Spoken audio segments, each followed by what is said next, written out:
Assalamualaikum warahmatullahi wabarakatuh. Okay, Alhamdulillah, mari kita sama-sama bersyukur kepada Allah SWT kerana insyaAllah berpeluang untuk sama-sama kembali belajar di tahun yang baru 2021. Okay, mudah-mudahan semuanya semangat walaupun kita memulakan persekolahan tahun ini di alam maya secara PDPR. Okey, baik, anak pelajar Ustaz nak ringkaskan. Okey, dalam slide pertama ni Ustaz sekadar nak memperkenalkan tajuk-tajuk yang akan sama-sama kita pelajari. Okey, sepanjang berada di tingkatan 5 tahun 2021. Okey, di bahagian yang pertama, okey, dalam bidang Al-Quran, okey, anak-anak akan bersama-sama menghafaz yang pertama daripada surah atau ayatnya 128 hingga 129. Kemudian surah Al-Hashr ayat Al-Hashr 21 hingga 24 ni. Ayat 21 hingga 24. Okey, kemudian satu lagi ialah surah Al-Mu'minun. Okey, ayatnya 1 sehingga 11. Okey, seterusnya dia ada ayat-ayat yang merupakan ayat kefahaman. Okey, yang pertama daripada surah Al-Mu'minun juga, iaitu ciri-ciri mukmin berjaya. Okey, diikuti kemudiannya dengan memahami keutamaan dalam tindakan. Tajuk nombor 5 ni. Okey, ataupun disebut juga sebagai fiqh aulawiyat. Okey, dalam Islam sebenarnya memandu kita nak bertindak, nak melakukan sesuatu, yang mana yang perlu kita awalkan, yang mana yang kita perlu kemudiankan. Ianya disusun mengikut autoriti. Itu kita panggil fiqh aulawiyat. Okey, kemudian satu lagi tajuk ialah kepelbagaian bangsa dalam Islam. Tajuk yang saya rasa penting untuk kita fahami dalam suasana masyarakat Malaysia yang berbilang kaum, ataupun kita panggil masyarakat majmuk. Okey, seterusnya bidang hadis. Okey, tajuk pertama bagi bidang hadis ni ialah setiap orang ialah pemimpin. Okey, pemimpin keluarga, pemimpin rakan sebaya, okey, pemimpin yang namanya pengawas, pemimpin yang namanya abang kepada adik dan sebagainya lah. Okey, nanti kita belajar. Okey, seterusnya 7 golongan yang mendapat naungan atau bayangan Allah Subhanahu Wa Taala di akhirat nanti. Allah beri naungan, Allah beri perlindungan. Okey, ada 7 golongan yang akan kita pelajari.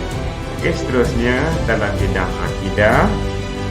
Okey, Allah Maha mengawasi dan Maha menyaksikan. Okey, disusun dalam 2 unit. Unit 1 Allah sebagai Ar-Raqib. Yang kedua ialah Asy-Syahid. Okey, yang Maha menyaksikan. Okey, kemudian dia ada tajuk Akidah Ahli Sunnah wal Jamaah. Okey, seterusnya dalam bidang fiqh, kita akan belajar solat sunat istikharah.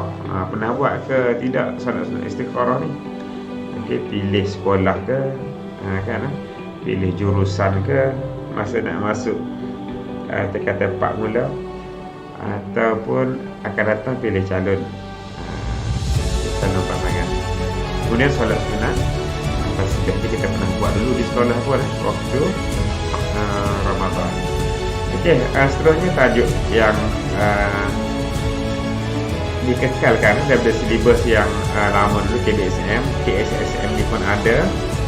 Tajuk akhirnya tajuk perkahwinan ni, ramai nak tajuk ni. Okey, daripada persoalan bagaimana memilih calon suami dan isteri. Okey, kemudian hukum perkahwinan, dalil, hikmah pensyariatan perkahwinan, kita belajar semua tu. Okey, rukun kahwin diperincikan satu persatu. Okey, kemudian unit 2 tu kemahiran keibubapaan. Ini pun penting juga. Okey. Kemudian isu-isu dalam perkahwinan. Okey, dah kahwin, ada isu-isu yang perlu kita fahami. Antaranya ialah talak, perceraian. Dah cerai nak rujuk pun kena faham. Okey, kemudian adanya istilah macam khuluq, fasah, nusyuh dan sebagainya. Kita akan sama-sama belajar insya-Allah. Okey, diikuti kemudiannya dengan tajuk pengurusan harta selepas kematian. Unit 1 belajar tentang wasiat. Okey, unit 2 pula ialah tajuk faraid dalam Islam. Okey, kemudian tajuk terakhir untuk bidang fiqh ialah jenayah dalam Islam. Okey, seterusnya bidang sirah dan tamadun anak-anak. Kalau dulu kita semua belajar kerajaan Khulafa Ar-Rasyidin, diikuti dengan kerajaan Umayyah, kemudian kerajaan Abbasiyah. Okey, Abbasiyah tak pasti ya. Mungkin ada kelas yang tak sempat belajar. Saya rasa mungkin akan ulang sikit sebelum kita masuk kerajaan Islam Uthmaniyah. Okey, kemudian keunggulan tokoh Islam. Okey, seterusnya tokoh Islam ni ada 3 tokoh. Kita kata 5 ni. Satu Salahuddin Al-Ayyubi. Kemudian yang keduanya Imam Hasan Al-Banna. Okey. Kemudian ada lagi seorang tokoh daripada UIA kita, Profesor. Okey. Nanti kita akan berkenalan dengan tokoh-tokoh kita. Okey, dan yang terakhir sekali anak-anak, bidang akhlak Islamiah. Okey, kalau tahun lepas kita jumpa khauf dan roja, tahun ni kita akan jumpa sifat tawaddu'. Okey, merendah diri ini menzahirkan kesucian jiwa, kemudian istiqamah. Okey, jalan menuju mujahadah. Kemudian alam sekitar penendang minda. Bila kita tak boleh keluar, tak boleh tengok alam sekitar, macam suasana PKP, kita sombak. Okey, itu yang dipanggil alam sekitar penendang minda. Okey, dan jiwa kita kan. Okey, dan yang terakhir sekali ialah sifat mazmumah. Sifat yang tercela, sifat yang terkeji. Okey, meracuni hati.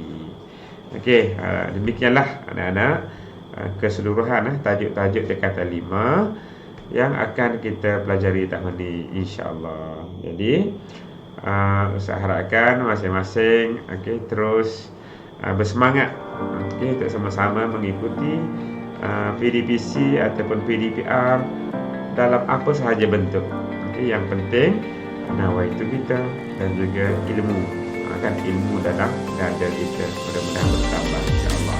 Siapa-siapa yang Allah dorong untuk mempelajari ilmu, sebenarnya kita kena faham bahawa Allah sedang mendorongkan, sedang memudahkan pada kita untuk memasuki syurga-Nya. Jadi belajar mengenai Islam ialah belajar tentang bagaimana cara untuk kita hidup. Sekadar itu dulu. Terima kasih atas perhatian semua. Billahi taufiq wal hidayah. Assalamualaikum warahmatullahi taala wabarakatuh. Jumpa lagi nanti. Terima kasih.